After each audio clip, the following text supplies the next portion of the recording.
Welcome to Assamese জ্ঞান YouTube channel. আজি আকৌ এটি গুৰুত্বপূৰ্ণ ভিডিঅ' লৈ আপোনালোকৰ মাজলৈ আহিলোঁ। আজিৰ ভিডিঅ'টিত আলোচনা কৰিম বৰ্তমান বিটিআৰত যি এল পি ইউ পি শিক্ষকৰ নিযুক্তিৰ কাম চলি আছে তাৰ মাজতে এটা বিষয় লৈ বহুত বেছি কণ্ট্ৰভাৰ্চি হৈ আছে। মই আগতেও ইয়াৰ ওপৰত ভিডিঅ' বনাইছিলোঁ, বহুতে মোক বেয়াও পাইছে। যদিও মই নিৰপেক্ষ আৰু পজিটিভলি কথাখিনি কোৱাৰ চেষ্টা কৰিছিলোঁ, মই কাকো সমৰ্থন নাইবা সমালোচনা কৰি কিন্তু ভিডিঅ' নবনাওঁ। তো আপোনালোকৰ মাজৰ পৰাই মোৰ এই সৰু চেনেলটিত বহুতো ছাবস্ক্ৰাইবাৰো আছে। তাৰ মাজৰ পৰাই বহুতে মোক ফোন মেছেজো কৰে, যাৰ বাবে মই ভিডিঅ'ৰ জৰিয়তে কথাখিনি শ্বেয়াৰ কৰোঁ। মোৰ এই চেনেলটোত নিউজ কেণ্ডিডেট, ৰেগুলাৰ DLED, BEdৰ লগতে বিভিন্ন LP, ME, হায়াৰ ছেকেণ্ডেৰী স্কুলৰ কৰ্মৰত শিক্ষকো আছে। তো মই নিৰপেক্ষভাৱে কথাখিনি কওঁ। মেইন কথা হৈছে ভিডিঅ'বোৰ কিছুমানে স্কিপ কৰি চায়, যাৰ বাবে বহুতে ভুল বুজে। ভিডিঅ'বোৰ শেষলৈ চাব, তাৰপিছত লাগিলে কমেণ্ট কৰিব। মই ভিডিঅ'বোৰ ইমান দীঘলীয়াও নকৰোঁ, আপোনালোকে ভিডিঅ'বোৰ অলপ সময় লৈ চাব, তাৰপিছত লাগিলে কমেণ্ট কৰিব, মই কমেণ্টৰ উত্তৰ দিম।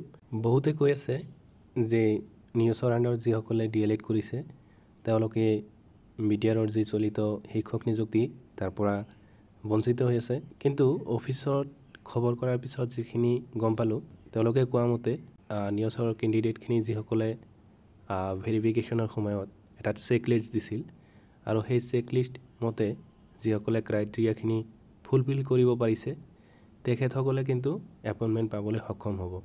তেওঁলোকৰ কোনো ধৰণৰ প্ৰব্লেম নহয় আৰু আপোনালোকে নিশ্চিন্ত থাকক, আপোনালোক ডেপ্ৰাইভ নহয়, যিহেতু তেওঁলোকেও কৈছে যে জেনুইনখিনিক আমি ডেপ্ৰাইভ নকৰোঁ, এপইণ্টমেণ্ট পাব।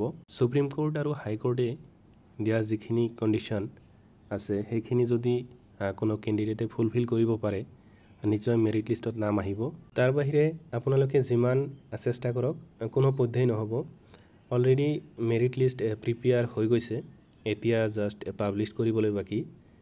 আপোনালোকে এতিয়া মেৰিট লিষ্টৰ কাৰণে বাট চাওক, জেনুইনখিনিৰো নাম আহিব নিশ্চয়।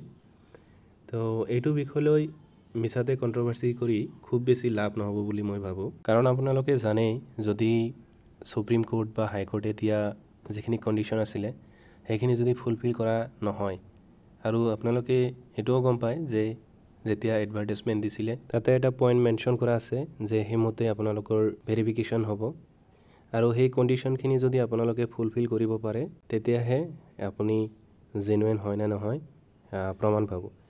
তো ভেৰিফিকেশ্যনৰ সময়ত এক্সট্ৰাকৈ আপোনালোকক এটা এনেক্সাৰ ফৰ্ম ফিল আপ কৰিব দিয়া হৈছিল, সেইটোও গম পায়। আৰু তাতে চেকলিষ্টত গোটেইখিনি দিয়াই আছে, কি ডাইচ নাম্বাৰ লাগে, এডমিশ্যন শ্লিপ লাগে বা যিখিনি কণ্ডিশ্যন আৰু বাকী কণ্ডিশ্যনবিলাক দিয়া আছিল গোটেইখিনি শ্ব' কৰিব লাগিব। তো এইখিনি যদি আপোনালোকে শ্ব' কৰিব পাৰিছে তেতিয়াহ'লে নিশ্চয় আপোনালোকৰ মেৰিট লিষ্টত নাম আহিব, আপোনালোক জেনুইন হয় যিহেতু। তো তাৰ বাহিৰে আপোনালোকে যিমান যি কৰিলেও বৰ্তমান যিটো ৰিক্ৰুইটমেণ্ট চলি আছে এইটো ৰিক্ৰুইটমেণ্টত আপোনালোকে সফল নহ'ব। এইখিনি কথা কোৱাৰ বাবে বহুতে মোক বেয়াও পাব পাৰে, তো বেয়া পালেও মই কথাখিনি কৈয়ে যাম। তো সদৌ শেষত আপোনালোকক এইটোৱে ক'ম যে অলপ ধৈৰ্য ধৰক, সকলোৰে ভাল হওক সেইটোৱে কামনা কৰিছোঁ। এইবোৰ কথা কোৱাৰ কাৰণে মোৰ ভালেখিনি ছাবস্ক্ৰাইবাৰ্ছ হেৰুৱাব লগা হয় যদিও মই নিজৰখিনি কৈয়ে যাম। ভিডিঅ'টি ভাল পালে শ্বেয়াৰ আৰু ছাবস্ক্ৰাইব কৰিব। আজিৰ ভিডিঅ'টি ইমানতে সামৰিছোঁ। ভিডিঅ'টি চোৱাৰ বাবে বহুত ধন্যবাদ।